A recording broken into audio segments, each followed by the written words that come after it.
Chief Justice John W. King, ex-governor of the state of New Hampshire, being conducted on June 6, 1991, for the purposes of an oral history project of the legal jurisprudence of the state of New Hampshire.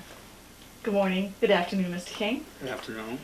I wanted to thank you before we start for allowing me to do this interview. And, You're welcome. On behalf of myself and all the people that will review this recollections, I'm sure that we all appreciate it very much. Well, we'll extend our apologies. To begin with, where were you born and raised? I was born in Manchester. Manchester, New Hampshire? Yes. And I was raised here. You were a New Hampshire citizen from the get-go. Yes. How many sisters and brothers did you have? I had no brothers. I had 6 sisters. 6 sisters. 3 younger and 3 older. I was the ham in between. And do you have any fond recollections of when you were being raised by your 6 sisters and mother? Well, I don't know how fond they are, but I have plenty of recollections. For instance?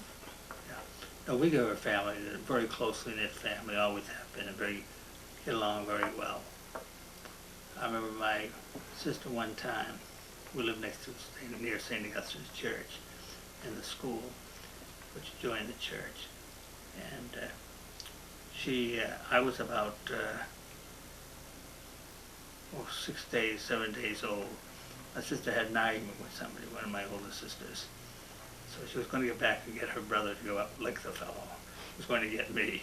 And you were 6 or 7 days old? I was 6 or 7 days old. Where did you end up going to college? Well, I went to St. Anselm's. I then went to Harvard. I graduated from Harvard. Harvard Law School? College. Oh, you graduated from Harvard College. Yes. And at what point did you decide that you were going to the legal profession? Well, I decided when I was about 6 years of age, I think I was going to be a lawyer. Really? Yeah. How did you come to that decision? Well, I had an uncle in Ireland who was a barrister. And my father sort of built him up so much in my mind that I always figured that by talking I would become a lawyer. You liked the idea? Yes. And from the age 6 on, you kept on aspiring to being a lawyer? Well, I always kept it in the back of my mind. Mm-hmm. The aspiration and the immediacy of it were pretty distant at times. Mm-hmm. But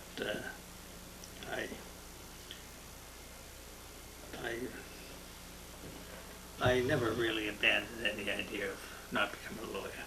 Did you go straight from Harvard College to law school? Yes, I did. Oh no, I taught for a year. You taught? I taught at St. Anselm's. What did you teach? I taught English composition, and I taught politics or history, government. And Then you went to the Columbia Graduate. then I went to Columbia Graduate School, and then I went to law school. Did you enjoy law school? Yes, I did. Where did you go to law school? Columbia. And did you have good grades while you were in law school? Did you? My grades were up and down. I got A's and C's. What was your favorite course? Well, of course, I get the A's, I guess. Which was? No, I like conflicts, and I liked contracts, Mm-hmm.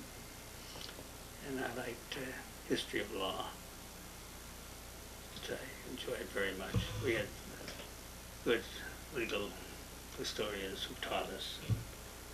It was a good course. And you took the bar exam right after graduating? Yes. Well, pretty soon afterwards. You took it in New York State. I took it in New York before I took it. Anyway. You took the New York bar exam and then later the New Hampshire bar exam? Yes, I went to New York and I practiced law in New York. How long did you practice in New York? Oh, probably a year and a half or so. 2 years. What brought you to New York? Going to Columbia? Yes. And then you came back to New Hampshire? Yes, then as soon as I became a lawyer, I decided I'd come to Manchester. Why is that? Well, I figured I like small towns, I like people, I like to know everybody. And where New York is a big place. Everything is stupendous, gigantic. Although I work with a firm, our firm had a very varied practice. We did a lot of litigation, a lot of corporate law, a lot of estates law. I handled the James C. Colgate estate, which was the uncle of Jim Cleveland here in New Hampshire. When you came to New Hampshire, what kind of practice did you get involved in? Anything that anybody used me for. Did you have your own practice, or did you join a firm? I sublet space from Creechin and Craig, but I went in my own right away. Was that down on Canal Street? This is down on Elm Street. On Elm Street. And you had your own space there. Yes. Did you practice on your own, or did you have associates? I practiced on my own. For how long did you do that? Probably a year. And you took any kind of case that came in the door? Anything. Such as? Well, zoning cases, tort cases, criminal cases, collection cases, you name it. State cases, you name it. I was ready. Divorce? Few divorces, not too many divorces. You tried to avoid those. Yeah, I didn't like divorce cases. Not many people do. And then you moved your practice? Then I moved my practice, and I moved my place to the Kennard Building, and then, which is right close to where I had been before. Mm-hmm. And I had to get off the second floor elevator and walked into my office. It was a very good. Good location? Very good. And at that point, did you have any associates? No, I didn't. When did you first have associates? Well, when I got into politics. Oh, and what year was that approximately? 1948, No. This was now about 1960. 1960, 48, 50. I forget, I'm a little confused. Who was your first associate? My first associate was David L. Nixon. And that would have been approximately 1959, 1960. Yes. Yes, that's right. When he came to In me. fact, I had a case against him. That's how I met him. Is that right? That's right. What was that case? It was a marital case. And who won? Well, it was a sort of a Mexican standoff. Both of us won, I suppose. That's a good result. Yeah. So you were impressed by him and asked him to come into your firm? Yes, I was very impressed. He was a very capable fellow. And he came in. I had to either get somebody, join somebody, or get out of the law. Because? And I wanted, even though I was elected governor, I still planned to come back to the law field. But at this point, you hadn't yet entered the political field, but No, you knew you wanted to. At that point, I was on the verge of it. How did, Months. What about the legislature? Then I went to the legislature. how did you first get into New Hampshire politics, by being a legislator? No, first I went to the Con-Con. And I went to the Con-Con. Then I had so many arguments up there, I decided to go to the legislature. And I ran for the legislature, and I got the legislature from Ward 10. Cantor? And as I get in from Ward 10, I got quite active in the legislature. Was it the same size as it is now? Yes. And did you find it to be an enjoyable experience? I found it most enjoyable. Why? Well, the number of people, what you did, the cases and things that we would translate into law. I introduced many bills. I had represented the credit unions of the state of New Hampshire. I got bills in. I got one bill in. I know that Angel Guardian Credit Union was the first. They wanted to buy their own building. Some of them wanted to buy their own buildings. They could no authority under the law because it was just credit unions and nothing else. So I introduced a bill that they could buy their own. And we were able to get it through. And that's immediately maybe the credit union's lawyer for the state, it seems. I would go from Berlin down to Portsmouth, handling credit union cases, or cases that stem from. Mm-hmm. And you went straight from being a legislator to running for governor? Yes. And were you successful in your run for governor? First time? First then I got back, I became associate in the law firm with Dave Nixon. And I remember some of the some of the things, I remember Dave would call me up and say, what'll I do with this? He was green as can be. I say, use your head. Every time he called, I said, use your head, use your head. I wasn't going to, and he used his head beautifully, and so we developed into a good firm. And we took Bob Christie, he recommended Bob Christie, and we took Bob, and Tommy Tester was related to me, he was my nephew, and so they assumed that I would want him in, they brought him in. So it was King, Nixon, Christie, and Tessier. And that was the office down on Canal Street? Oh, this was the office on Elm Street. No. First. Elm Street? Okay, so at this point you were a governor of the state of New Hampshire. That's right. And you had Dave Nixon, Tom Tessier, and Bob Christie back at the office. Yes. How long were you a governor of the state of New Hampshire? 3 terms. 3 terms. And are you the only person to have ever done 3 terms? I'm ashamed to say yes. Ashamed. You should be proud of that for surviving it. How did you like being a governor? I liked it very much. What were some of the most memorable points? Well, you could get things, you wanted something done, you say, I want it done, they'd jump at it.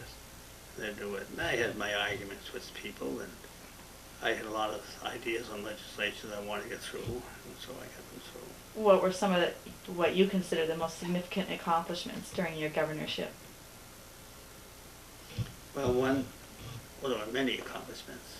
Unification of the educational system. What? Unification of the educational system. Well, the unification. Court system. Not the Judges.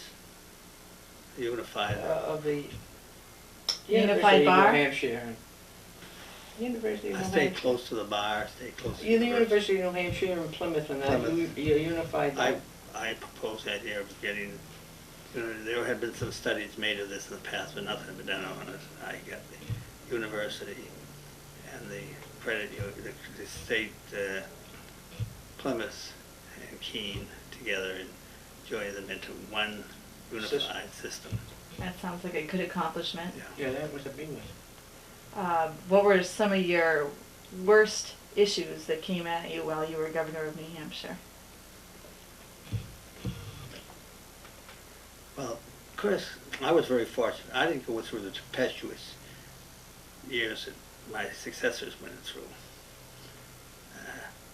We had, some of the negatives. Well, Did you have any budget battles at those times, or Oh, yes. income tax fights? we had budget battles. We always had budget battles. And they came through, and then getting I would testify in court. I would do most everything when I was governor. I didn't just sit around the office up there. We Mhm. worked every day. Mhm. So that it's pretty active. Well, I kept out of the law office. I kept away from the law office. You didn't try to do both at the same No. time? Oh, you can. No. What was it like for you when you stopped being the governor of New Hampshire and went back to practicing law? Well, it was completely shocking because there I'd be used to just snapping my, didn't have to snap my fingers. I had 3 people ready to devote their lives to me. And then it was difficult. Mm-hmm. And but very invigorating and very pleasant. Had you seen much of a change between the time you left the practice of law to become governor and the time you went back to it after being governor in the practice of law itself? In the practice of law, I didn't see any great difference. Although there was a gradually inclination, the beginnings of the cohesion and for example, the unified bar came in, things Mhm. like that came in after that period, Mm-hmm. all of which were major changes. Who were some of your closest friends at the time that you were governor and in the beginning stages of practicing law in New Hampshire? Well, Dave Nixon. Who else? Joe Millimet. The Craigs. Why Hugh were Bounds. Hugh many, Bounds. Hugh Bounds. People. Marty Lockton. Marty Lockton. Sounds like a nice group of people to be friends with. They were very good, very influential, very helpful. Nice down-to-earth people also. Yes. What did you do for recreation when you weren't being a governor or a lawyer in your hobbies, etc.? Well, I'd go to bar meetings, and Fishing, fishing, hunting. hunting. I went to Brunswick hunting. I went to Canada many times. Hunting what? Deer. Deer.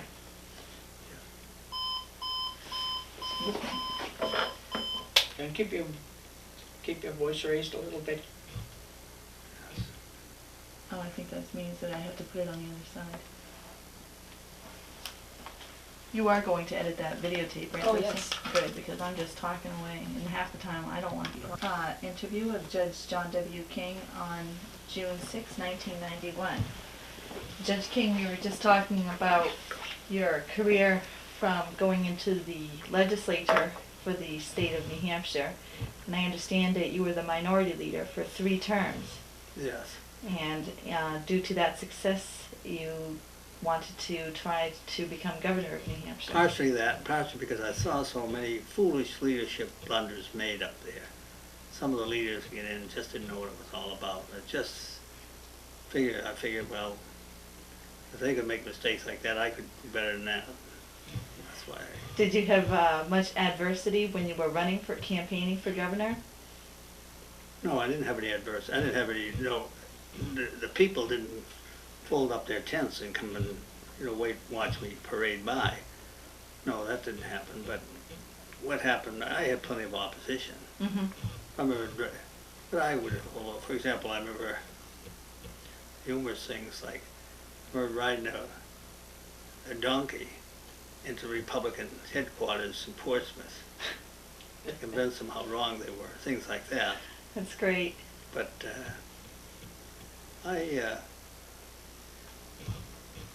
we had a very good group, and it was continual meetings. They organized very well. What was your general platform when you were running for governor? What were some of the stands you took? Well, I took a lot of stands.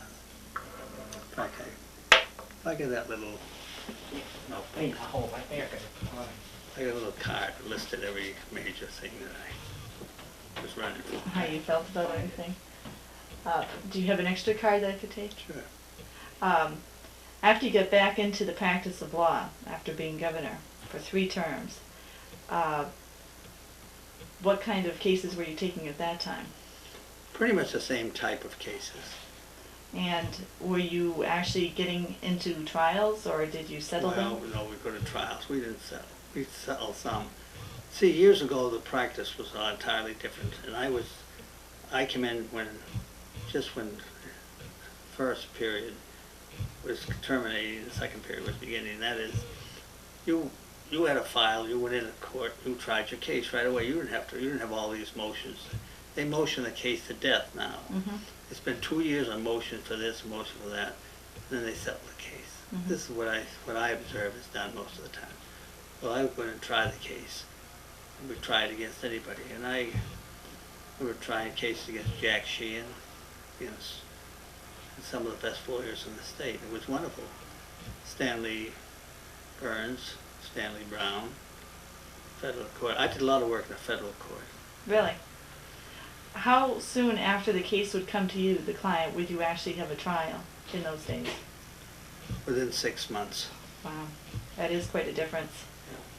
And do you remember some of the judges that you tried cases in front of? Practically every judge. Judge Goodnow was one of the best judges.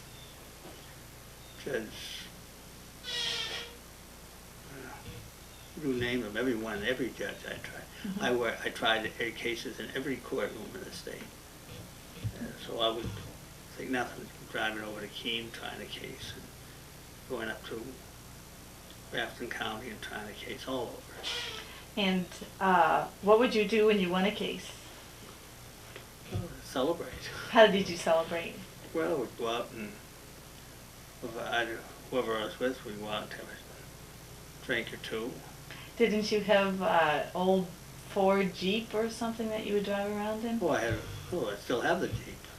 I'll show it to you. It's in excellent shape. It's only gone about 35,000 miles. It's just used for court work and fishing and hunting.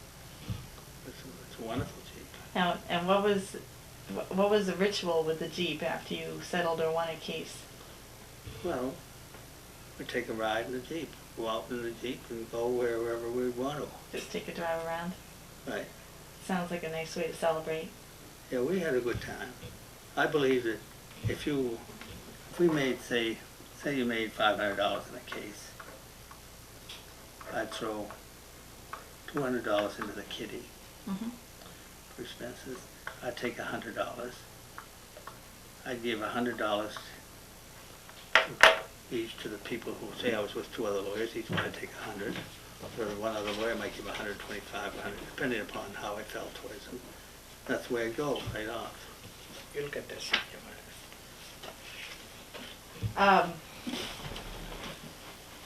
I'm looking at your pamphlet for governor. I look at it too.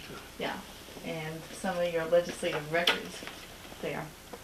Well, this is an extra copy that we can take. Supported legal school aid, which was supported University of New Hampshire. Supported TV, educational TV. I'd go over and go on TV at the university and support TV while using their facilities. Supported technical schools, and I went around the technical schools. Well, that sounds good. At some point, you became a Superior Court judge? Yes, When was that? Do you recall? that was in 51, 60, 61. Wait a minute, a Superior Court judge was in September of '69. 1969. And how did that happen? Well, I got a telephone from the governor, wanted to know if Who was the governor then? it was Gallon, Peterson. who? Peterson. Walter Peterson, who I'd always been friendly with. Mm-hmm. He telephoned me and I went to see him and sat down. He told me he'd like to have me be judge. And I knew he wanted me out because, Yeah, that's it. but, well, he had a political reason for it. One of the Mhm. political reasons he had behind it, he'd like to get me out of politics. So, No editor that actor. but, The editor. Okay. So you became a judge in September of 1969 of the Yeah. Superior Courts That's in right. New Hampshire. How many Superior Court judges were there at that time? about 8 or 7 or 8. 7, 7. I think 7. And You were the 8th. what was the docket or caseload for each judge like at that time? Well, it depends. Some of us worked very hard and some didn't. Some were sick, some were fake it, some were too. But the ones that worked hard, Odd. approximately how many cases were there? Probably all in the docket, there might be 600 or 700 cases you'll be working on. Mm-hmm. And did you travel from one court to another? Yes. What was it? Can you describe the day in the life of Judge Well, King? we'd go, I get up in the morning, I'd leave here, for example, I'd go to Manchester, the nearest place that was simple, and I'd work until, well, first went to the courtroom and see what they had, and then get a couple of cases and start working on them. Get rid of the maritals first. The maritals went first. Yeah. Did you take many criminal cases at that time? Oh, yes. And many jury trials? A lot of jury trials. Do you have any particular cases that you remember? Well, I had cases with Jack Sheehan, criminal cases. I had cases with, That he came before you? yes, every judge, everyone in Manchester who was a lawyer, whoever went to court, came before me one time. So I was loaded. I didn't care how many cases I took. And then, that was it. And then we'd sit there for about 7 or 8 weeks. Then they went into non-jury cases. I might get rid of them. I could show you my book, Well, you don't want to get the Red Bull. You kept the book while you were a judge? Oh, yes. Kept notes of all your cases? Every case. I would show it to you. Well, No, no, we'll no, look no, at no, that no. later, Judge, if that's all right with you. And would you travel at that time? Did you go up to Berlin, New Hampshire, or Oh, any other yes. place? I'd go to Grafton. I would go to, you name every place. Go to Cheshire County, Cheshire, and go over there, and then come back there, Ossipee? Ossipee, and stay up there. Did you take your wife with you when you would travel? No, No? You left her on the home front? right. When did you meet Mrs. King? Oh, I met her before I went to law school. during college? or- During college. 1939, Nice. And how did you court her? How did you become engaged? As soon as she saw me, she yeah. just followed me around. I figured Come on, Dawn. cheaper to buy. You knew a good woman when you saw her, right? She knew a good man too. Yes, I agree. It was, I'm not belittling you. but, well, I defend myself. I noticed. But, no, Anna had been she was administrative dietitian at medical center. It was a very important job. And she was also been head of the food service at Frederick Loziers, which is one of the big department stores in Brooklyn, New York. And That's the end. So you met her while you were going to Columbia College, I met her before.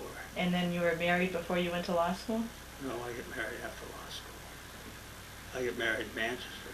In Manchester, New No, Hampshire? got married in I get married in Brooklyn, New York, that's right. And then moved to Manchester. Then we came to Manchester. When you were a Superior Court judge, were there any... My first apartment when I get into Manchester Yeah. was over Kane's Funeral Home. So right upstairs, we walk upstairs, and I used to say, there was no drinking in the place. Mrs. The old woman who ran the place was dead against alcohol. So I told her I never took a drink. And I used to say, it's one place where it's always beer, but never a beer. And Being Jane always Creasy, strokes Jane that Creasy coming. had an apartment across the way from me, right up over the field. You go right by the, you just look, every day you walk in, you see who was I go and say a prayer if I knew the fellow. But I didn't, I kept on going upstairs. And it was quite a thing. It was, All right, come here. What do you want? but, When you were a judge of the Superior Court system, how long were you a judge in the Superior Court? when did I get on the bench? 69, about 10 years. About 11 years, yeah. 10 or 11 years. 10 or 11 years. In that 10 or 11 years, do you remember any remarkable case or great war story you want to share with us? Well, there were the cases that, gosh, I have a list of every case I ever tried. I had, some cases I had were murder cases, first few murder cases, and I had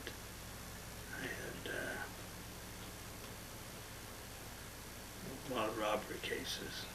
I had one of the most interesting ones I had, State v. King, which was, no, King Snow, his name was.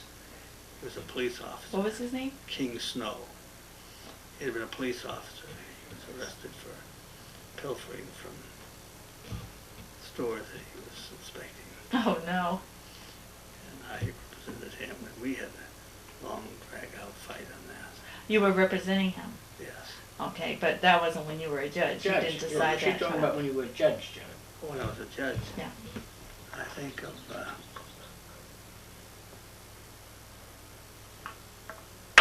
All different kinds of cases? you name them. Yeah. I'll show you my list. Every day there was 5 or 10 or 15 entries.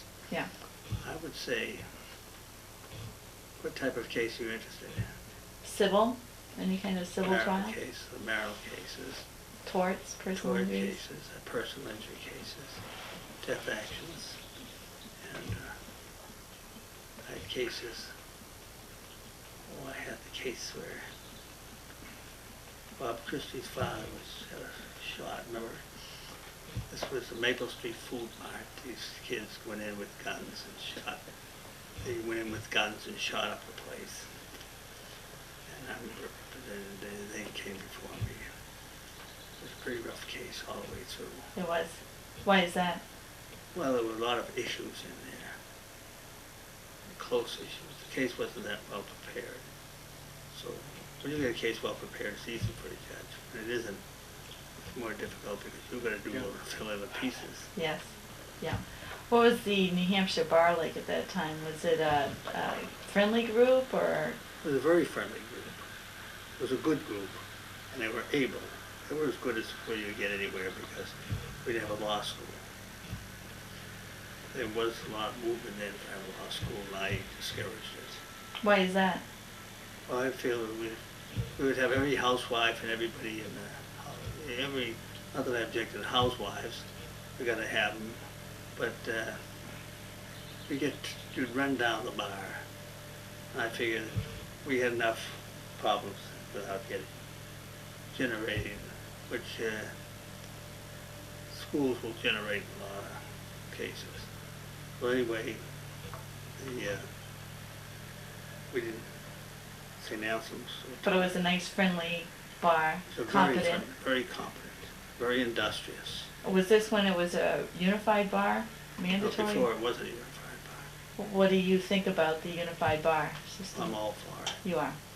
I remember a lot of lawyers, I can name them off, they're still around, some of them, had never joined a bar.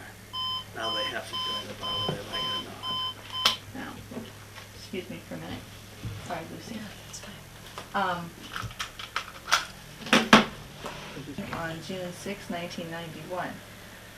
Judge King, you were a Superior Court judge, for 10 or 11 years, and then you were nominated and became a justice of the New Hampshire Supreme Court. How did that come about? Well, out of the blue, I didn't anticipate it, didn't expect it, didn't ask for it. They just called me up and asked me if I would be interested in going on the court. Who was this that called you?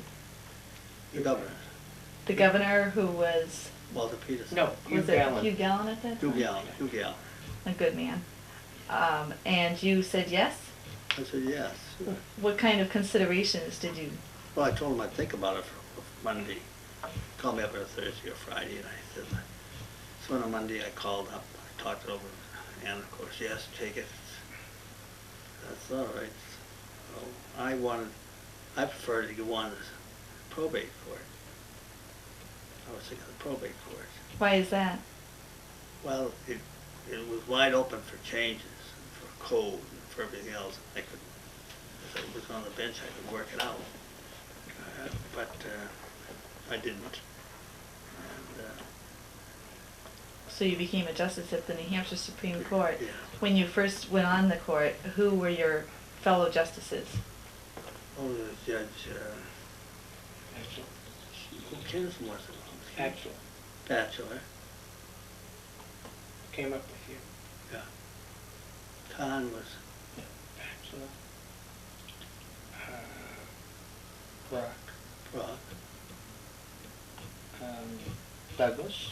Douglas, was in the courts. Douglas. He'd make a good interview. Oh, okay. Douglas, let me see. That's all right. So We'll have to look at it, Yeah. I forget myself. when you first went on the Supreme Court, you were you were one of 5 justices, but who was the Chief Justice at that time? Grimes. Judge Grimes. Judge And Grimes. Grimes, you got the other name. And when did you become the Chief Justice of the Supreme Court? After 81. 1981. How did you like the experience as a justice and a Chief Justice? I liked him very much. You enjoyed it? I enjoyed it. Was it difficult? It was difficult. You had to work at it. I remember indication of that was when I went on the Supreme Court.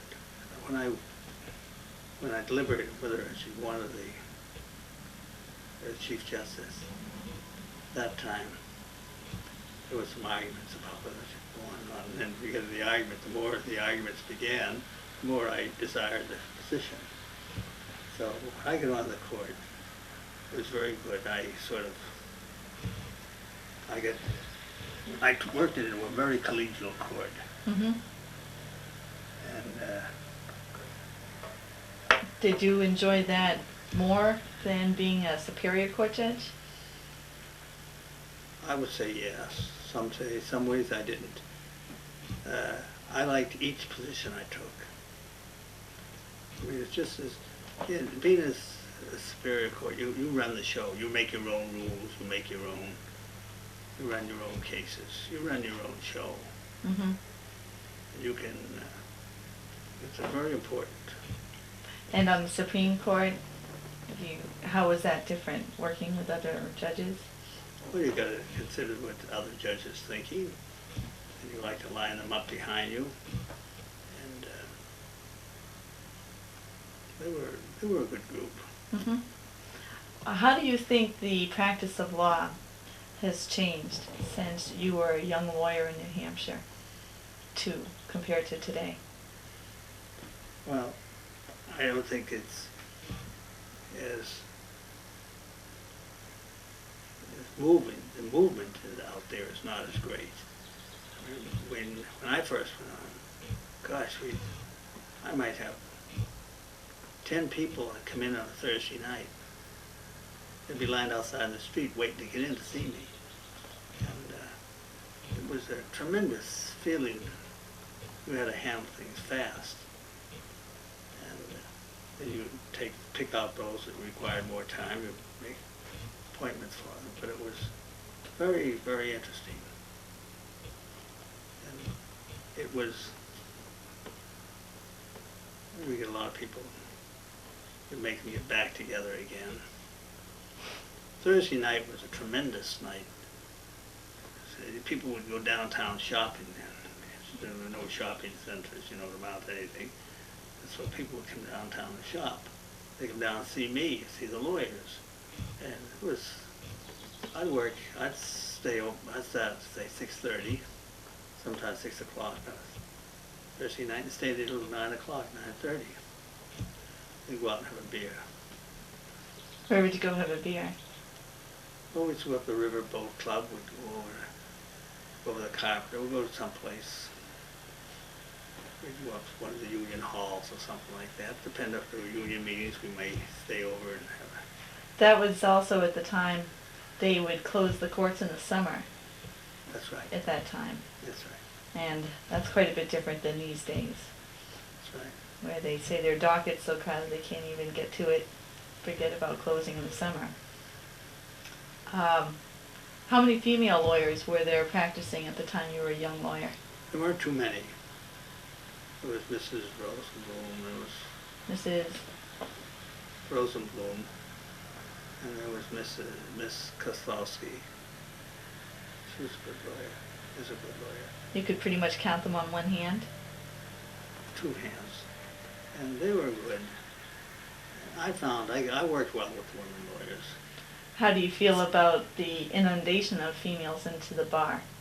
Well, I would prefer to see it even, because I don't want to take it every girl who wants, every time you listen to an interview on the radio, you talk to somebody and they say, what do you want to be? A lawyer? A girl wants to be a hula hula dance and be a lawyer and study law on the side. Well, that's all right.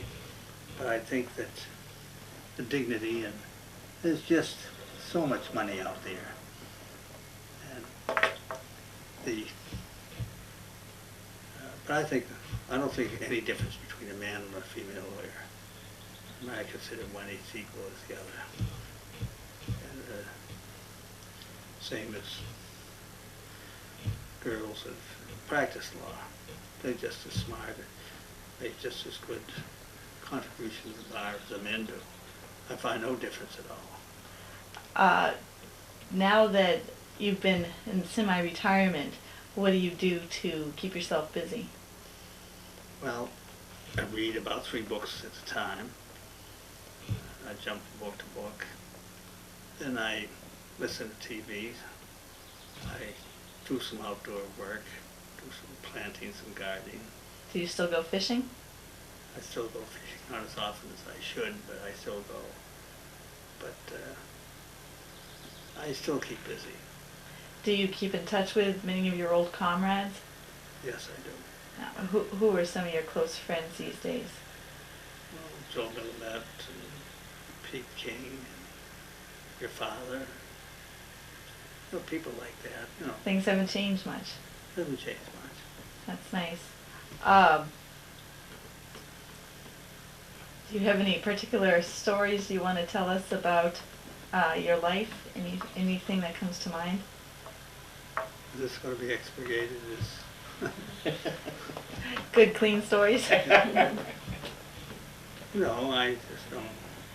I think it's wonderful. I don't believe there's going to be too many lawyers around the practice law. People say there's too many lawyers, this and that. I think this legal training is wonderful and should be utilized, and the more lawyers you have, the better it is. And although it's, I find I have as many lawyers call me here now as the average lawyer would be in practice. It calls from many lawyers. Asking for advice Asking and for opinion? advice, or giving me, or objecting to something, or want me to do something. That's nice. It's nice. It makes you feel very wanted. Mm-hmm. If a young man came to you today, or a young woman, and said that they were considering going into the practice of law, what would you tell them, pros and cons? I'd recommend it. What would be some of the pros? Well, some of the pros would be, it would be great practice, but first, how much money have you got? If you have enough money to go to law school, if you get enough money to go to law school, don't worry about it, the rest will take care of itself. And then, be honest, and don't pay any attention to somebody who's sharp out there. Don't you make your sharpness equal his. Stay above it, and you'll find out everything will work out right. What are some of the cons that you would point out to them? Well, I would say, first, if you haven't got enough money, go out and earn the money before you go to law school. Don't try to hold on to the horse's tail and enter your horse in Rockingham. Just take it easy. It's like I was down on Rockingham racetrack recently. I hadn't been down there for years. I was down with a party, my wife and a few other people. And I remember a lot of the old incidents, the old sweepstakes races. We had the first sweepstakes race in the country. Is that right? Yeah. I didn't know I that. signed the first sweepstake bill in the country. They never thought it would get through. Joe Millamette was my legal assistant in the legislature. And Joe would say to me, I said to Joe, why don't you, he says, do a little question of why I'm going to act on this. Because the question was constitutionality. Will I sign this bill, approving it? If I sign the bill, it went through. If I negative the bill, it was out. So he says, all right. So Joe, give me an opinion. Nobody knew what I was going to do. We had the whole world. We had lawyers and people coming up from China, Ireland, England, Canada, all over, coming to find out what I was going to do. So anyway. Because this was the first. This was the first. So I said, well, Joe says, I am vetoing this bill for the following reasons. I get the answer back. I put that in the bottom of the drawer. And then when I signed it, Joe, it amazed Joe. And it probably wasn't fair to him in a way because I should know. But I didn't. But he later get into it. He was very helpful in making the bill, helping that. So, and you went down to Rockingham Park recently? Yes. Was it much different? Oh, yes. It was, the place was dressed up. The crowd were not as middle class as they had been in the past. It was a rougher crowd. John, please. I'll give you the truth first. Well, that's not always very good. That's unfortunate. Sometimes the truth is Yeah, what you yeah. want to see printed, No, but we but- have control over that. Don't No, worry. yeah, go ahead. And I Yeah. understand what you're saying, even from my generation. Yeah, because It was all right. Mm-hmm. But I remember, we haven't been there in 25 years. but it was very, it was everything now is dependent on chance and all that. Now it's, we took the horses, and each horse had a number. Mhm. If a horse won, that horse won the sweepstakes. They had a big drum, and they'd pick out the tickets of the drum and see how they get their numbers and stuff like that. It was run very honestly. When you were in the New Hampshire Supreme Court, weren't you involved in getting it relocated to the building it's presently located at? Yes. Can you tell us something about that? Well, Frank Kennison didn't like the idea. He much preferred to stay in the old court. Where was the old court? The old court was on the western end of the library. You know, you go in the library. It was at the same site where it is now.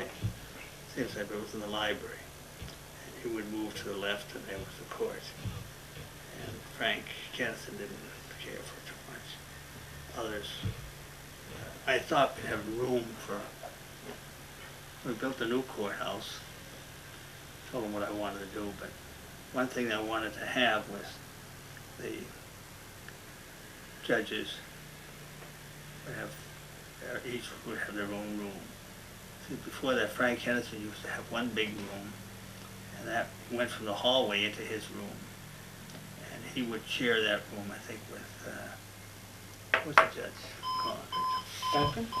Duncan. He and Judge Duncan used to share the room. No, right, that's often those. Or of a taped interview of Governor and ex-Chief Justice of the New Hampshire Supreme Court, John W. King, on June 6, 1991. Judge King, we were just talking about the present New Hampshire Supreme Court building, and it is a very lovely building and very appropriate for the adjudication of Supreme Court cases, appellate level as they are and important. I understand when you were governor of the state of New Hampshire, you were quite instrumental, if not the chief instrument, in getting the new building constructed. Prior to that, prior to the present building, where was the New Hampshire Supreme Court located? It was the westerly end of the present library.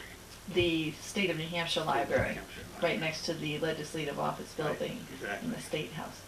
And at the time that it was part of the library, how big of a chambers was the Supreme Court? Was it very cozy? It was cozy, it was small, it was pretty good. It was a nice place to argue a case, and the judges would sit in this room. They would go off to the right. They had a room in the southwest end of the building. And Frank Kennison ran the Supreme Court. He ran it. He had Duncan in his hand. Yeah. And he admired Duncan, but Duncan made life easy for Frank. In the effort to get a new Supreme Court building, I imagine with the New Hampshire Yankee legislature, there was the usual concern about funding. Oh yeah, they always worried about money. And what kind of efforts did you use to get this new building? Every effort you could use. What did you do? Pressure. Somebody wanted something, they would go, well, I'd look one way if they supported me in that. And were you involved in the design of the new building once the budget was there? Well, I helped to, told them I wanted a country type of, yes. In the front of it, I wanted the seal. They actually occupied the building without the seal on it first, and they got the seal later, the seal in front of the building. And Frank Kennison liked everything in an old-fashioned way. He didn't want to change. Mm-hmm. He'd keep the old court, and he wouldn't ask for a new court. Well, that may have been a feasible idea in his time, but I think with the present caseload, it's nice that we have a bigger building all to itself. Oh, yes. With a legal library that can take care of the whole New Hampshire bar. One thing I've sat down with the court and others, what I wanted to do was I proposed to build a new building either on the southwest parking lot of the building or somewhere where it did not take away from the parking for lawyers use in the building. And in that building, we would have all the law clerks put the what's the other thing? Accreditation. All of that would go into that building. The only thing that would stay in the Supreme Court would be the judges and their clerks. See, we've had one clerk for each judge. They felt that was too much. They felt one clerk per judge was too much? Yes. And when you were a Chief Justice, at that point, did you have one clerk, two clerks? One clerk. Just one clerk? And what was your caseload at the time that you were on the Supreme Court? About Approximately. 600 or 700 so a year. That the whole court handled? The whole court handled. And how many opinions would you have to write? Oh, I write about 4 to 6 a month, I guess. Do you have any memorable opinion that you remember? Any specific great cases? I don't know how great they were. Some important cases. I'd have to give you a list of them some other time. Okay. I've made so many lists of those cases. Looking back at your career as a lawyer, as a governor of New Hampshire, as a 3-term legislator and minority leader, and as a Supreme Court Justice and Chief Justice, is there anything that you would do differently in your life? Oh, yes. Such as what? Well, I would keep certain people off if I could. Keep certain people off the bench? Yes. Would you have still pursued the career of law if you could start all over? Yes, I would. Why? Because I think it's great for your mind, it's great for your activity, it's great for your camaraderie, it's great. It is great camaraderie.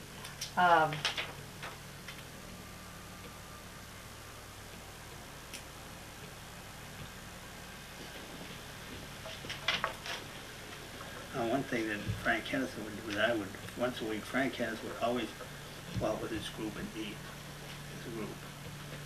We didn't eat as a group, we would brown bag. Where would you brown bag? Right in my room. Yeah. They all come in so gradually. I never locked the door of my room. I always felt you should have an open door so the judges could walk in and out. And I know that doesn't work all the time. There's times I've been sore enough I closed my door. But they didn't like it. But they knew I was sore.